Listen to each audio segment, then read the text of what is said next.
Woohoo! All right, we won, guys. We won. Yippee. Free content for us. For those of you who might have seen my last video on this, you might be thinking, ha, told you, you were wrong. Well, kinda. Yeah, I suppose. I was half wrong. See, I had mentioned that Paradox was going to do one of two things. And admittedly, this was an oversight on my part. As somebody who is quite familiar with the fuckery of Paradox, I can tell you that I should have thrown this one out there as a possibility, and I neglected to do that. So that is my bad, but we're still getting fucked. They just made it look like they took us out to dinner first. Okay.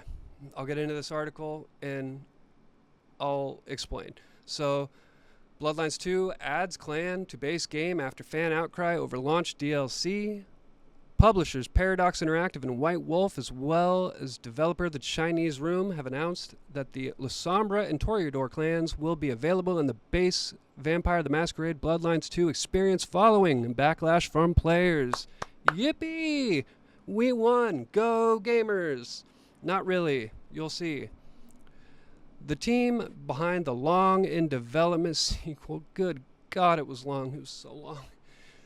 Guys, it was longer than most people know. I'm telling you. It was not 2019. It was closer to 2009. But another story for another day.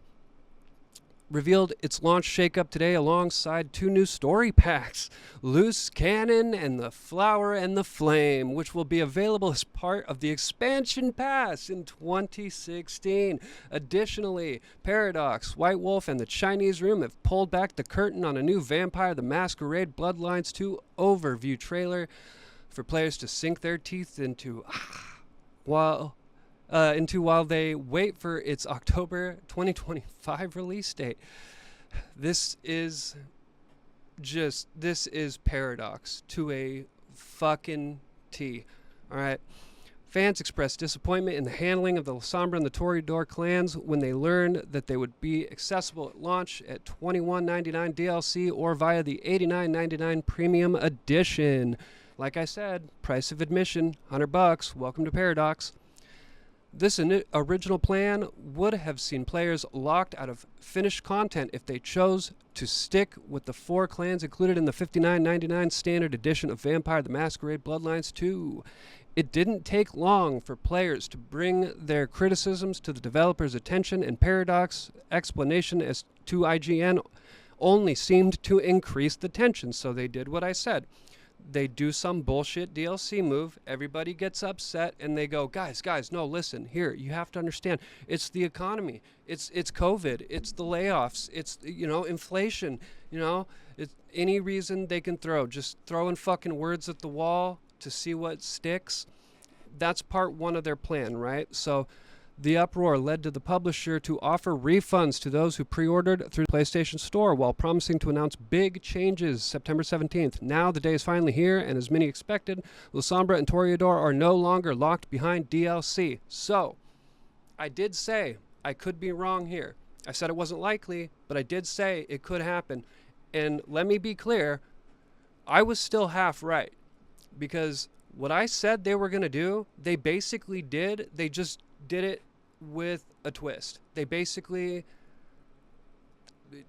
okay, I'm just gonna quote, thanks to our community for the frank feedback on Bloodlines 2 and the premium edition. Yeah, I'm sure they were super grateful for that.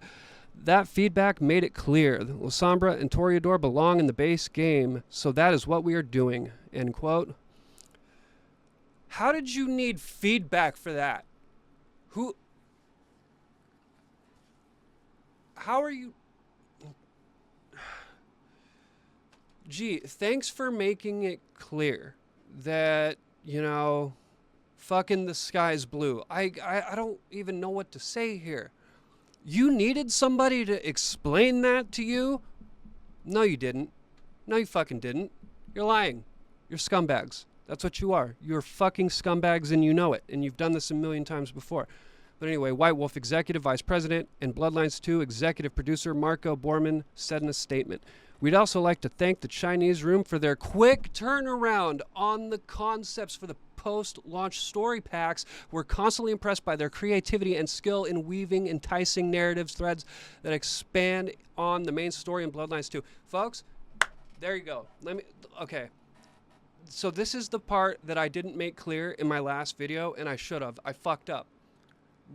When I said that they were going to add bullshit content, one of the tricks that Paradox loves to do, this is like their favorite thing, where they feel like if they find out that they're in a situation where, oh, we can't charge for this, we can't make this DLC, what they do is they'll take content, base game content, and they chop it off, and then they rebrandish it. They basically package it as DLC and make it seem like it's extra content. Folks, they said they were going to make a statement on the 17th. That was a matter of what, days ago? When was that announced? I don't even think it was a full week. And even if it was, let's assume it was a full week ago. How many of you honestly believe that the Chinese Room in 1 week just crapped out 2 whole new storylines as DLC for the game? Or do you think maybe they took sections that they already had, sliced them out, maybe fluffed it up, maybe added a few extra steps per story, and then called that DLC? I would bet my left nut that that is exactly what they did. And they do this shit all the time.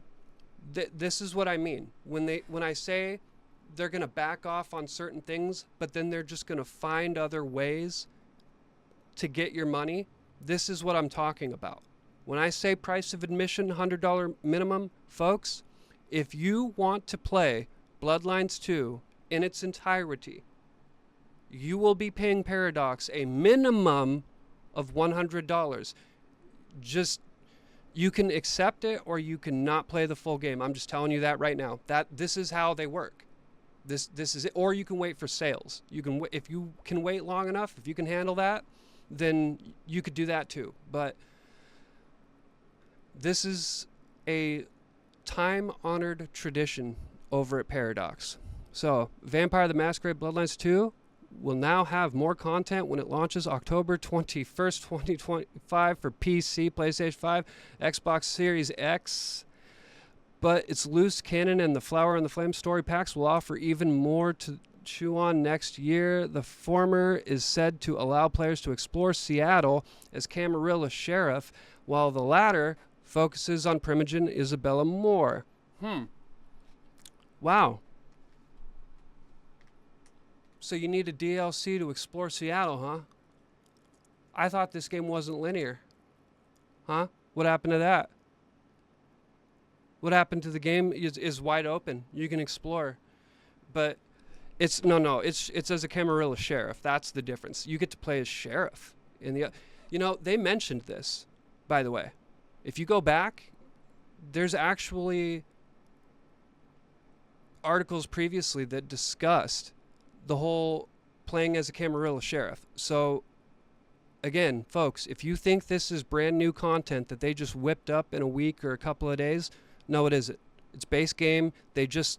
What they did was they added the clans in. That was base game 2. When they found out they couldn't get away with that, they slipped in the clans and they traded it out for 2 other pieces of what was base game content. And I guarantee you, so I'm not going to let this oversight thing slip twice. By the way, guys, they have more. They've got more in the vault. There's shit that we don't even know about that they already have made that they could have included in the base game to actually make the game fucking good on launch. But instead, they have it put to the side, or content that's mostly finished but maybe not quite, but it's almost done. They're going to put the finishing touches on it and then charge for that too. That's how this is going to work. Paradox says the loose cannon and the flower and the flame will be available via expansion pass, which can be purchased individually for $34.99. What do you know?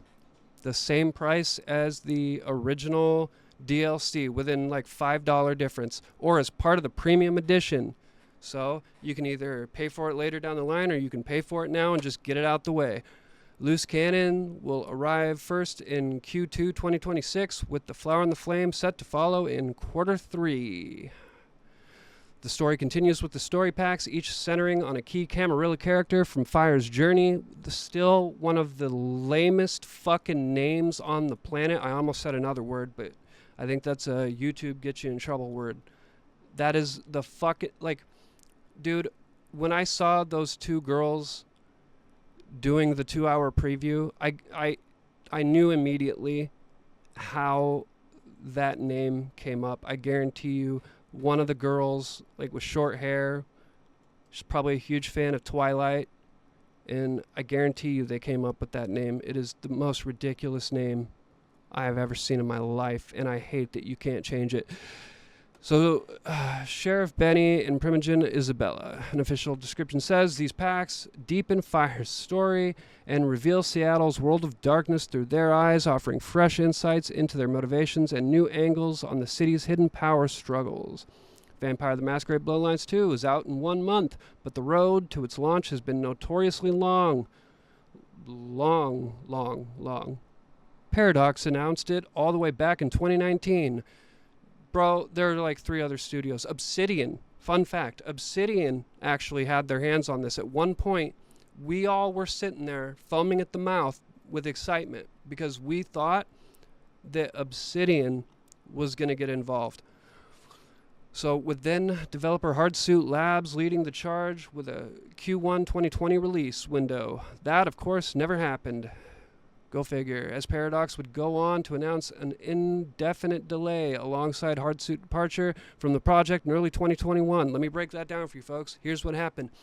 They hired a sweatshop developer because Paradox doesn't give a shit. They want to milk as much money out of this as they can. They got a tiny group of people who were not qualified.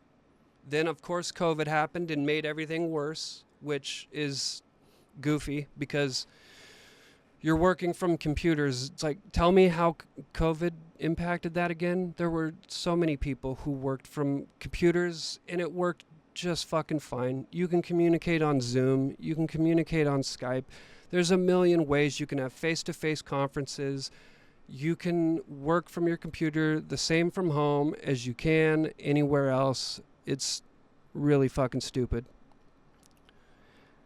The Chinese Room was then announced as a new developer in 2023, although additional delays would roll out through the following years as we are now closer to a Vampire the Masquerade Bloodlines 2 release date than ever.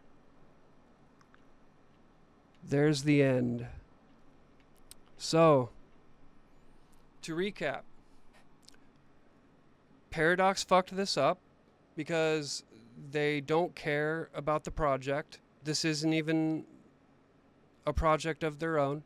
This isn't Crusader Kings. This isn't Stellaris. This isn't Europa Universalis. This isn't Hearts of Iron and all the others.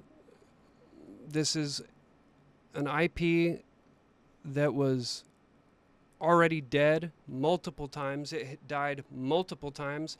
And so my guess is they picked it up on the cheap and they knew there was a cult following and that there was going to be excitement around this release. They wanted to capitalize on it, but they also wanted to spend the least amount of money possible developing this thing, and they gave a massive project to a studio that could not handle it, and now we're here. Then they tried to do what Paradox always does and overcharge for base game content, and a bunch of people stood up and said, hell no. So Paradox, and I would not be surprised if this entire thing was pre-planned. The offering of the DLC, the base game clans, the backlash, the, hey guys, we hear you, we're going to take a week and figure things out, but really all they're doing is just cutting content out of the game and they're repackaging it as DLC. They're just going to release it later. It was already there. This is Paradox. This is Paradox, and they're going to do more than that. I guarantee you there's going to be so much more content. Like, for example, in Bloodlines 1, you could play as Nosferatu. Did you know? You notice some base clans aren't in the game? Malkavians aren't in the game. Everybody loves Malkavians. Where are they at? They're not there. You know why? Because a Malkavian isn't as combat focused, and the game is combat focused, so it didn't make sense for them to have Malkavians and then Nosferatu, even though they are more combat focused. They also have abilities that are definitely not, and because just to have them out in the open is a masquerade violation, they didn't want to create an alternate gameplay route, because in the first game you had to play as a Nosferatu, but it's totally different. You basically spend a lot of time in the sewers of the city because you can't be out and about very much because your face is so mutated from the curse that it's a masquerade violation just to be physically visible to the population. And they didn't want to have to create a whole different game route, so they removed Nosferatu. Who's to say that they're not going to charge you for that DLC down the line, or Malkavians down the line? I'm willing to wager that's exactly what they're going to do. They're going to add more clans later after the base game's already out, and then they're going to tell you that because the gameplay route is so different with these clans that they had to take their time with developing this, which might be true. Maybe they are taking extra time, or maybe they already have this shit sitting somewhere on somebody's computer and they're just waiting to release it in yet another DLC chunk, because I guarantee you they plan on releasing at least $200 to $300 worth of content. This is, I'm telling you, the minute Paradox put their fucking grimy logo on this shit, I knew that this game went from a $60 to $100 game all the way up to a $200 to $500 game. That's what we're looking at. That's Paradox. That's their way. It's scummy, and I still contend that this is not Bloodlines 2. They can call it Bloodlines 2 all they fucking want. I don't mind them keeping Vampire the Masquerade on it. That's fair. They're in that world. They are making a game in that world, so if they wanted to keep the first half of the name, that would be fine. But call it something other than Bloodlines 2, because I still contend that this is a scam. And again, if they, they can try and sue me over that, but if I were to sell somebody a car and I said, hey, I've got a brand new Ferrari for you, and I put a Ferrari kit on a fucking 2026 Toyota, but I call it a Ferrari and I put a fucking Ferrari kit on it, is that not a scam?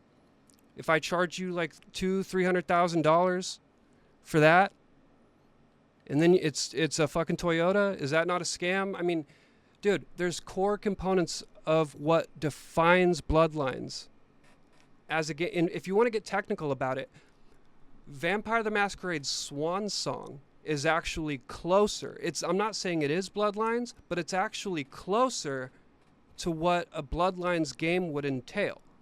Because even though there's no combat, there are a lot of dialogue choices, and there are a lot of abilities that you can level up. And there's different pathways of completing the game. There's different endings based on the clues you're able to find, and you can find different things based on different abilities that you level up. That's Bloodlines. They're not doing that. You can beat the game in different ways, sure, but it's primarily based on the combat, and the combat looks cool, don't get me wrong. Like, if I'm being real, I'll probably end up playing this game because that's how bad I wanted to play. I'm jonesing for a vampire game so bad, a masquerade game so bad, that even though I know this isn't Bloodlines 2, and even though I know they're crooks and this is why they do it, is because I'm going to buy in. I'm going to get suckered and I'm going to be mad, but, you know, it'll make for several good rants. I'll get to just rant and rave about the game all the way through. It's not Bloodlines 2. That's my main contention. I wouldn't even be mad right now. If they just got rid of this right fucking here and they replaced this with fucking anything else, call it anything else, and I would not give a fuck. But because they put Bloodlines 2's name on it, that to me is a big fucking problem, and I refuse to let it go.